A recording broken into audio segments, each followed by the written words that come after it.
कोविड-19 आज भी हमारे दरमियान मौजूद है और अक्सर आपने मुख्तलिफ़ लोगों से ये सुना होगा कि उनको कोविड हो गया है। ये डॉक्टर साहिबान से ही आपने अल्फाज सुने होंगे कि कोविड-19 इज़ स्टिल देयर और लोग इससे मुतासर हो रहे हैं। तो 2025 की अगर हम बात करें तो कोविड से बचाव के लिए हम क्या क्या कर सकते हैं उसके ऊपर हम थोड़ी सी बात कर लेते हैं।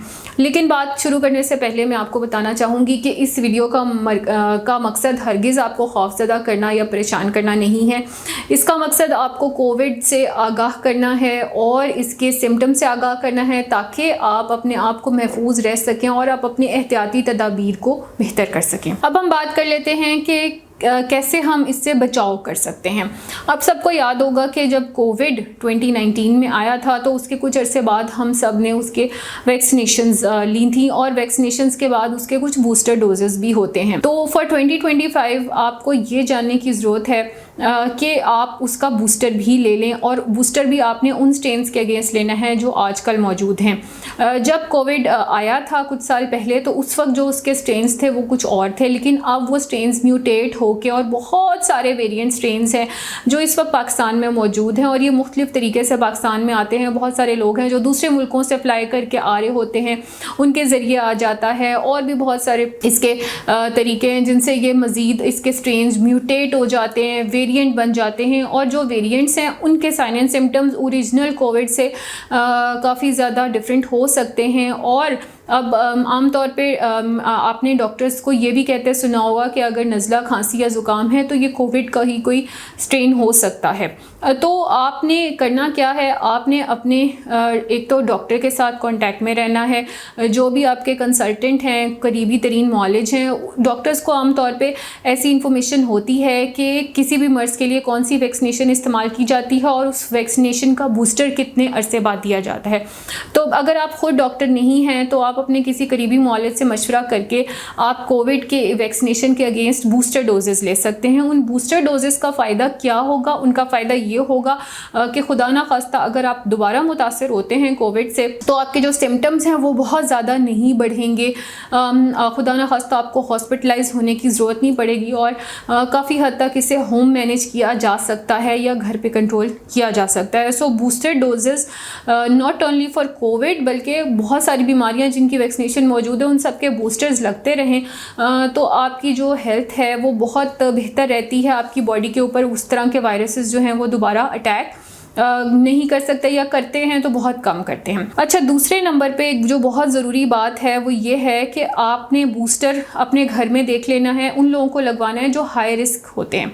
हाई रिस्क कौन होते हैं? हाई रिस्क 3 तरह के लोग होते हैं। एक होते हैं बच्चे हाई रिस्क पे क्योंकि उनकी इम्यूनिटी लो होती है। दूसरे नंबर पे होते हैं बुज़ुर्ग जिनकी उम्र 60 साल से ज़्यादा है, अगेन उनकी बॉडी की इम्यूनिटी भी बहुत लो होती है। तीसरे नंबर पे हाई रिस्क पेशेंट्स वो होते हैं जो इम्यूनो कॉम्प्रोमाइज़ होते हैं, जिनकी जिस्म की इम्यूनिटी बहुत कम होती है, जिनकी क़ुव्वत मुदाफ़ियत बहुत कम होती है। और क़ुव्वत मुदाफ़ियत क्या है? ये बीमारी से लड़ने की सलाहियत है। तो अगर क़ुव्वत मुदाफ़ियत कम है आपके जिस्म में, चाहे आप ओल्ड एज में नहीं हैं या वो जो शुरू की एज बताई है छोटे बच्चों वाली एज भी नहीं है, लेकिन स्टिल अगर आप इम्यूनो कॉम्प्रोमाइज़्ड हैं तो आपको कोविड हो सकता है और भी बहुत तरह की बीमारियां हो सकती हैं। सो जो लोग बार बार बीमार होते हैं, आपने अक्सर देखा होगा कुछ लोग कहते हैं कि हम तो हर वक्त ही बीमार रहते हैं, कभी कोई मसला हो जाता है और कभी, तो ऐसे लोग आमतौर पे इम्यूनो कॉम्प्रोमाइज़्ड होते हैं, उनकी क़ुव्वत मुदाफ़ियत बहुत कम होती है, यानी उनके जिस्म की बीमारी से लड़ने की सलाहियत बहुत कम होती है। अब हम बात कर लेते हैं कि हमने सोशल डिस्टेंसिंग को किस तरह मेंटेन करना है। अगर आपको ऐसा महसूस होता है कि आप कोविड के साइन एंड सिम्टम्स आपको आ रहे हैं तो आप करीबी डॉक्टर से रुजू कर सकते हैं और वंस यू आर डायग्नोज तो फिर आपने क्या करना है, आपने मास्क वेयर करना है। मास्क ऑलरेडी आपको पता है, आप N95 यूज़ कर सकते हैं, आप KN95 यूज़ कर सकते हैं। कुछ लोगों को उसके इस्तेमाल से दिक्कत होती है सांस लेने में, तो आप जो आम मास्क मार्केट में मिलते हैं उसको डबल मास्क करके या ट्रिपल मास्क करके इस्तेमाल कर लें। उससे क्या होता है कि आपकी जो लेयर्स हैं वो बढ़ जाती हैं, आपके सांस के ज़रिए जो चीज़ अंदर जानी है या जो बैरियर है वो ज़्यादा बढ़ जाता है। दूसरे नंबर पे आपने क्या करना है, आपने सोशल डिस्टेंसिंग मेंटेन करनी है। सोशल डिस्टेंसिंग आपने इस तरह से मेंटेन करनी है कि अगर आपको मालूम है कि किसी शख्स को कोविड है तो आपने उससे भी दूर रहना है, और अगर आपको खुद डायग्नोज हो गया है तो 6 फीट का फासला रखना ज़रूरी है। तीसरे नंबर पे एक जो बहुत ज़रूरी बात है वो ये है कि आपने क्राउड से अवॉइड करना है, यानी ऐसी जगहों पे जाने से अवॉइड करना है जहाँ पे बहुत ज़्यादा रश होता है। स्पेशली अब जैसे आगे ईद आ रही है तो बहुत सारी ऐसी कुर्बान गाहें हो सकती हैं, और भी बहुत सारी ऐसी जगह हैं, सोशल गैदरिंग्स हो सकती हैं जहाँ पे क्राउड ज़्यादा होगा, शॉपिंग मॉल्स हो सकते हैं, शॉपिंग प्लेसेस हो सकती हैं जहाँ पे क्राउड ज़्यादा होगा। तो कोशिश करें कि ऐसी जगहों पे जाने से इज्तनाब करें।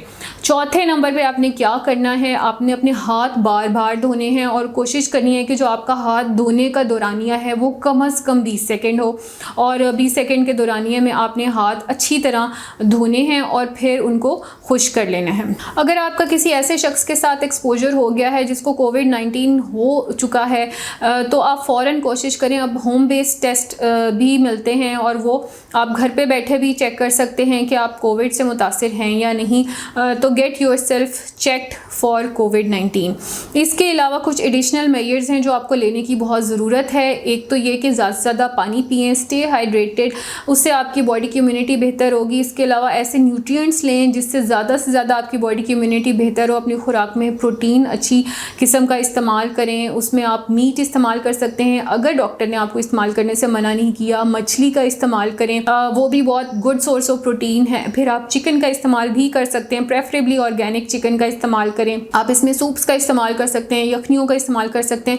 सो टेक ऑल दोज थिंग्स जो आपकी बॉडी की इम्यूनिटी को रेज कर सकते हैं। उसके अलावा कोशिश करें कि आप ज़्यादा से ज़्यादा घर पे रहें अगर आप कोविड से मुतासिर हो चुके हैं, तो ताकि आपके इन्फेक्शन से कोई दूसरा शख्स मुतासिर ना हो सके। तो ये कुछ स्टेप्स हैं जिनको फॉलो करते हुए आप आज के ज़माने में 2025 में कोविड के वेरिएंट स्ट्रेन से महफूज रह सकते हैं और दूसरों को महफूज भी रख सकते हैं।